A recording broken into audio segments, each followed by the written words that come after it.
Welcome to Behind the Scene, look at our on-the-job training experience inside the heart of local government of Pulangi. For a week, we had the opportunity to witness how public service truly works, learn from professionals who are dedicated to make a difference in the community. From the administrative work to public engagement, every task taught us valuable lesson about responsibility, leadership, and teamwork. Dito po, ginagawa ko po dito ay pinakompile sa akin ni ma'am yung mga kailangan pong documents na ginamit nung dating mayor.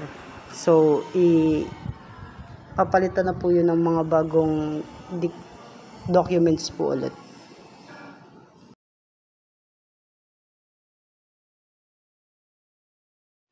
Dito naman po ay pinapansyakin ni ma'am yung mga ginawa ng engineer at mga pinirmahan para pa-approve.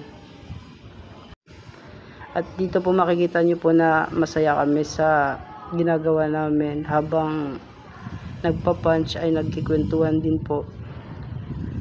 Na-enhance po dito yung yung pagiging teamwork namin sa employee.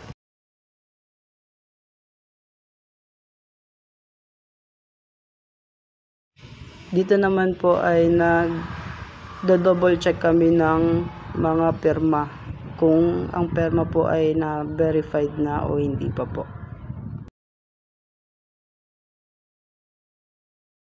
During my OJT, I was assigned various tasks and reflected the real-world responsibilities within the organization.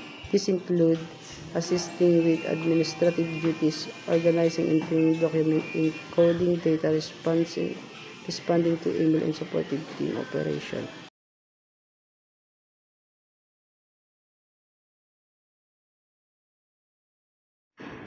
Dito naman po ay kinukompile namin ang mga files base po sa date kung kailan ito pina-approval at ang mga date po kailan po sinimulan. Inihiwalay-hiwalay po sila.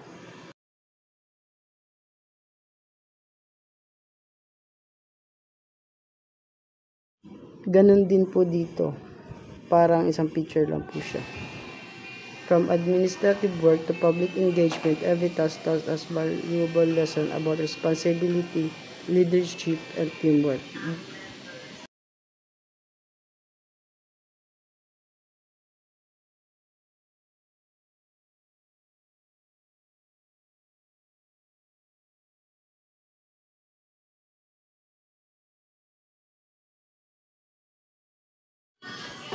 For a week, we had the opportunity to witness how public service truly works, learn from professionals who are dedicated to make a difference in the community, from the administrative work to public engagement. Every task. During my on-the-job training, I was assigned various tasks that reflected real-world responsibilities within the organization. These include assisting the administrative duties, organizing and filling documents, encoding data, responding to email, and supporting team operation. One of the main focus was on handling paperwork involving preparing, reviewing, and processing documents, such as form reports, memos, and official letters. This experience helped me understand the importance of accuracy, confidentiality, and attention to details in managing office documents. The exposure to actual work environment and daily operation enhanced both my technical and soft skills.